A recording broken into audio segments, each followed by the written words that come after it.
the News Channel 5 Network. This is Titans Talk.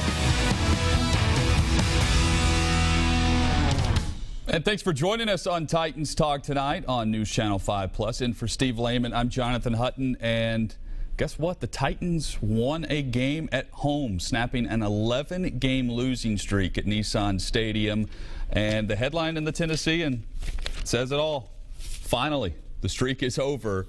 And they beat the Jacksonville Jaguars, which, interestingly enough, the last home win for the Titans against Jacksonville, October 12th, 2014. A back-and-forth game, 42-39. The final, we picked things up in the fourth quarter.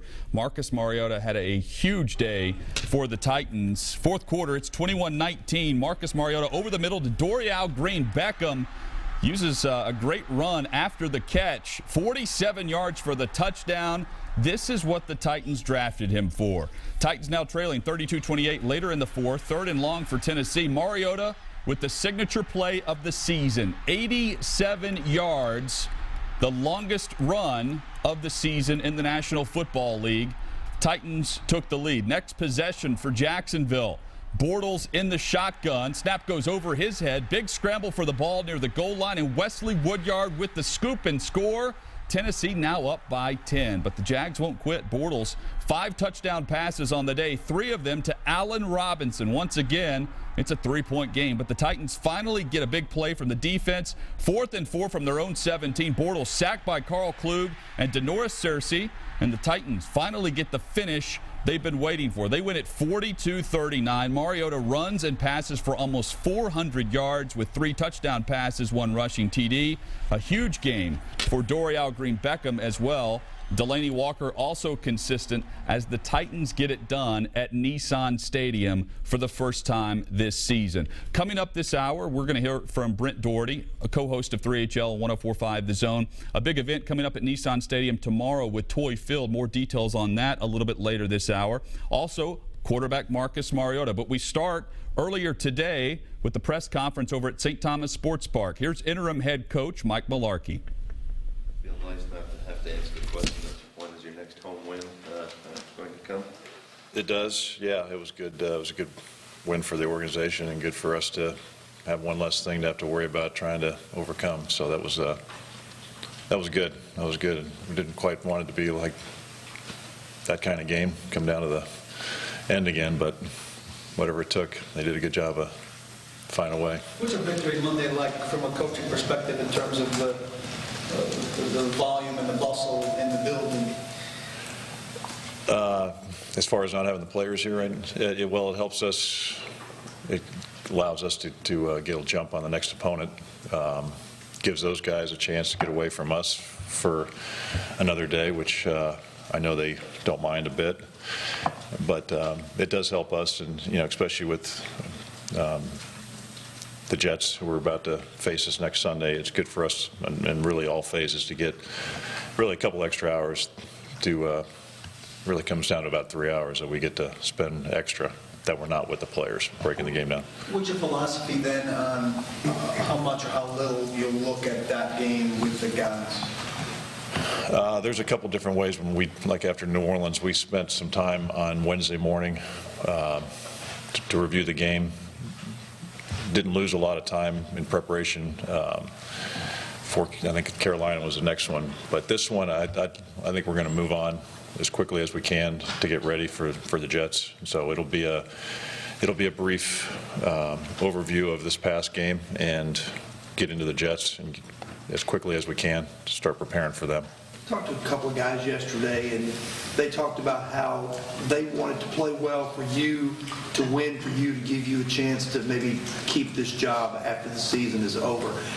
When you have that type of support from the players inside the locker room, how does that make you feel going forward? Well, you hopefully you're doing something right for these guys. That I think the whole staff wants to do the right thing for these guys. So they will go out and play with that kind of energy and that kind of want. And I told them, I think I mentioned it, I told them that it was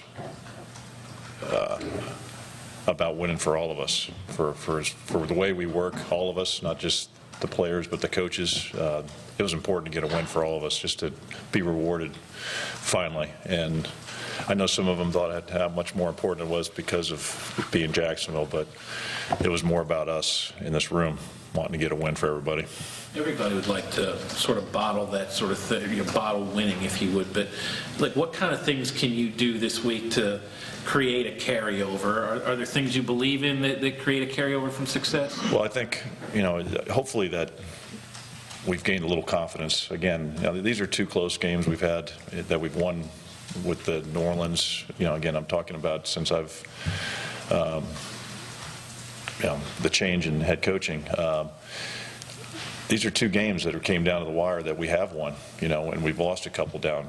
At least this should give these guys, hey, we are very capable of winning these games. Again, yesterday we could have done some things differently. Maybe it wouldn't have gotten so close with some of those turnovers that we had. I thought were critical in the outcome of the game. I thought it changed the momentum of the game, but I just think that if you're not going to get some confidence off of this last win, I'll be shocked by these guys. So I know when they come in here on Wednesday, the way they've come in here off of losses, I know that we'll have even a greater energy this Wednesday coming in here. Aside from winning games, you got a quarter of the season left, and what would you like to show about this team? What would you like to show people who are going to make the decision about Well, we'd like to be consistent in what we're doing.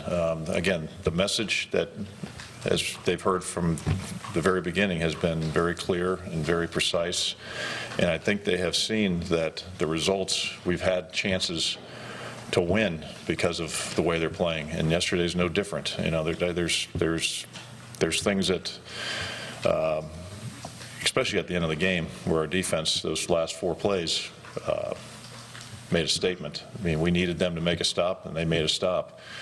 And then for our offense to go out there on the 69th play on the 5-yard line to watch 10 guys trying to get the ball carrier in the end zone with the effort and the physical play at that time of the year, at this time of the year, at that time of the game, to watch them play the way they were playing, there's a lot of positive things about that. So that's what we want to continue to do and see what happens. And again, we're going just for the Jets right now.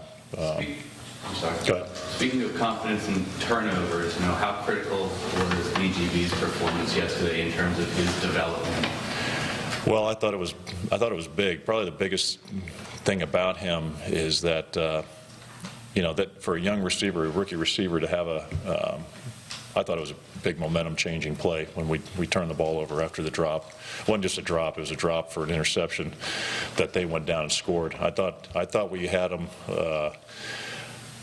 I kind of felt like we had the momentum and we had these guys, and then that changed. That changed kind of how we were attacking them and defending them.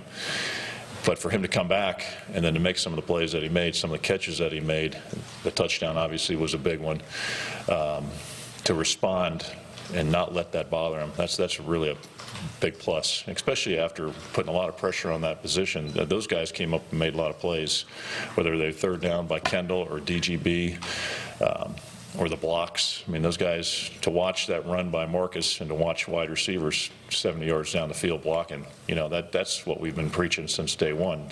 That's what creates plays like that one, because of the effort of those guys. Not just catching the ball, but run blocking. How important for you spoke yesterday about how you talked to DGB after the drop and said you're going to have to make a play that's going to win this game, and he went out and did do that. How important is that for you from a coaching standpoint to know that you're okay with a mistake when he makes up for it? Well, I think these guys are very hard on themselves. That's what we talked about. A lot of these guys are their own worst critics. It's never good enough. They're very hard on themselves, and you can look in their eye. They know they've disappointed people. Okay, whether it's the coaches or their teammates or whatever, you can see that they're frustrated that they had an opportunity to make a big play, and then the total reversal happened and went in the other direction. So they need to know immediately that first of all, it's a mistake, but it's over, and there's nothing that's going to. Just don't let it affect the rest of the game. Which, if you let it, it's going to be, maybe something negative happens again. But you just got to get them back into a positive frame of mind as quickly as you can and see if they can overcome that. And he did. He did for the rest of the game. He made plays. Starting to see a little bit more of the David Cobb that maybe you guys had seen in training camp yesterday. Yeah, I thought he made some nice runs. I thought there's others I wish he would have stuck where the ball should have hit. We would have had some more yards out there. And I think that's for both of those guys. Again, these are two young backs in the NFL that, and again, they're seeing things with different line, how things are being blocked differently. But I saw some things that were good to see, some flashes of what he's capable of doing. But I'd like to just see, again, both of these guys, break some of these tackles that when they're on the last guy of defense, if we can get through that, we're going to have some bigger plays that are going to lead to more scores for us. Is that a vision thing, or is that just... Some of it's vision, some of it's not understanding that the speed and how quickly and everything just kind of comes together. And if you can't go back, you can't start cutting back, can't make it, they're coming. They're coming that way. Stick with what you saw first, believe in it, and try to make a play there.